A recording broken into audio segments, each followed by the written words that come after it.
Part 2 of Abduction continues on Tales of Terror with Grim Goblin Jack.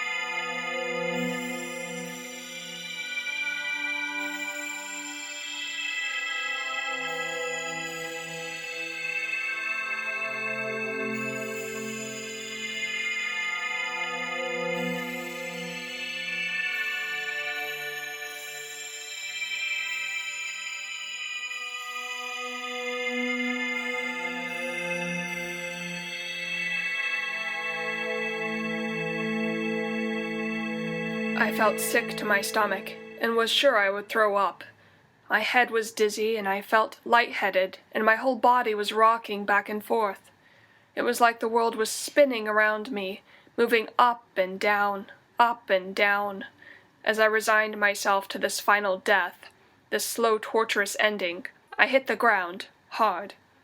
A white light opened up above me, and I thought, this is it. This is the end. I saw the light. The endless light beaming down on me, and I wanted to go into it. I opened my bleary eyes, and it was so bright, so unbearably, beautifully bright. At last it was over. I was going to a better place. But again I was wrong. Dark hooded things were looking down on me, and one of them reached for me. I sank my teeth into its poking appendage, and it let out a startled yelp. The one that had reached quickly retreated, but was replaced by another, and it grabbed a long, thin, and floppy thing that I bit at. It didn't move, but the hooded thing wrapped it around me, binding me, and I was brought out into the blinding light. Low buzzing and murmuring sounds came from the hooded things, and they each had two magnified, blinking black things that I guessed were eyes. They turned me around a bit as if showing me off, then placed me on the cold metallic ground that smelled so strongly of sharp acid that it made my eyes sting and my nose burn. It must have been poison. I shivered in the soft, floppy thing that lay over me because the ground was so cold, and I realized the air around me was freezing too, but none of the hooded creatures seemed to be shivering. Then I was held down, and I screamed some more. I was bit by a long, thin thing that the dark hooded creatures jabbed at me, and then I felt myself slipping into a drowsy darkness. I felt a few other bites and stings before I lost consciousness, and awoke later in the same field I was in before I had seen the flashing light. You don't believe me, do you? I can see it on your face as you're shaking your head in disbelief. I may not be the only one you've heard of who has told stories of seeing these creatures, or of being taken away and returned later. But it's really true, all of it. I couldn't make this up if I tried. I have proof. On my tail is a scar, not very big but rather small. However, every once in a while it will itch, usually before the neon clouds in the sky come around to rain down its acid water. As I scratch at it, I can feel a small bump that was never there before. I know those creatures put it in me. I may sound paranoid now, but I know it must be some sort of mark they use, perhaps to follow their prey. I didn't know it then, but I've talked with a few others, the ones that have been abducted, and they agree with me. Those creatures were watching us for some time, and they have decided, very stealthily, to capture us and keep an eye on us for later. What purpose they may have for us, I do not know, but I fear it greatly, and I tell anyone who will listen to watch out. I know now where those creatures must come from, although few believe this. Every once in a while, when the sky is clear of those neon rain clouds and the dust storms have passed, only in a great while can you look out and see that other moon that hangs in the sky so very distantly from ours. It is a blue moon, shadowed by another smaller silvery gray moon, and it glows very brightly at night. During those odd times you may see it. I'm rather old now, but I have watched that blue moon and studied it ever since I was abducted, and I've seen some very strange things around it. I've seen blinking objects moving around its dark sky, floating dots of many different colors, and every once in a while an odd explosion or two that send out long streams of fiery breaths behind it, like the tongue of a great, very large animal. And once I had seen that fiery breath end near our closest moon, the one that never sets but is always in the dark sky. I know now those creatures came from that blue moon to our place here. I warn you, they are watching us, and I tell the young ones to look out, when they see a blinding flash of light in the sky, to go and hide before it's too late, before they too are abducted and taken away. Only once in a great while do they come. After the creatures have taken one of us as their prey and put the small bump in us, they leave and don't come back for a long time. I have talked to those others that have been abducted. There aren't many of us, but there are a few, and it is the same with them. Each of us is much older than the other. I am the oldest, but I'm sure I was not the first to be abducted.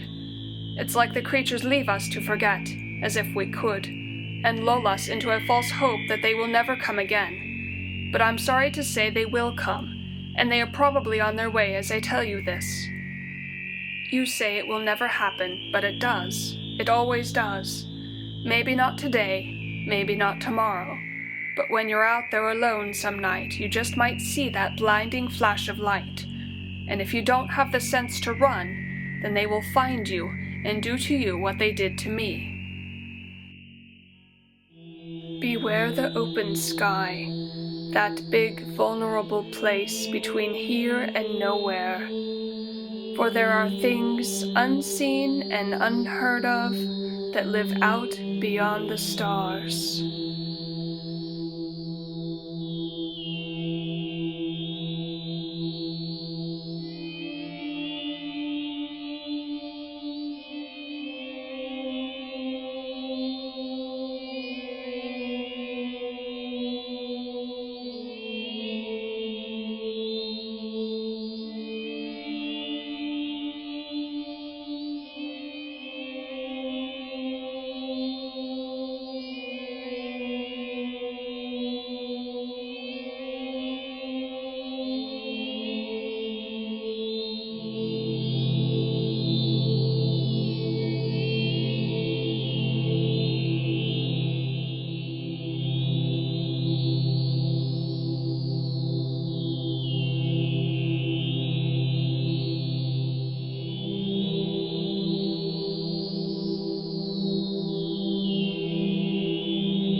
Shuttle Orion to Earth Station Delta, we found no other signs of life save for the presence of the mammal rodent-like population. All equipment on planet Vista 79 appears to be from another alien species who are not present. We cannot determine at this time if the mammal rodent-like creatures are the ones operating the telescopes. We have no further information at this time. Shuttle Orion out.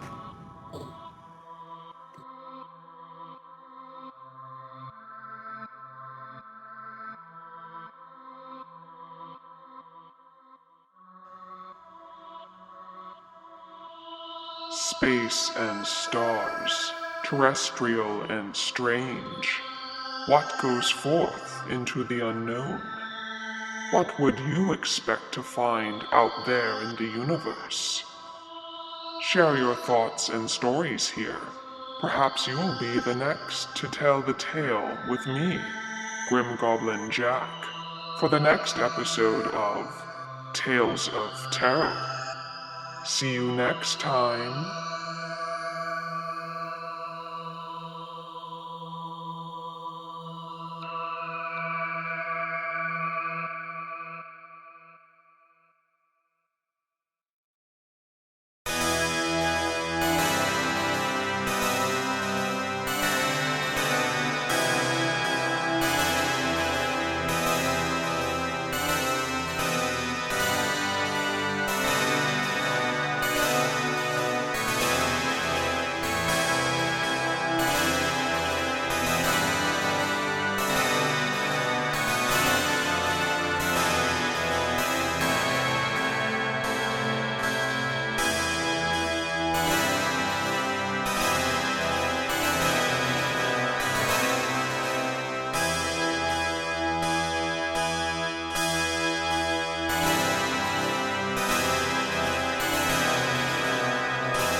join us next time for more Tales of Terror. See you soon.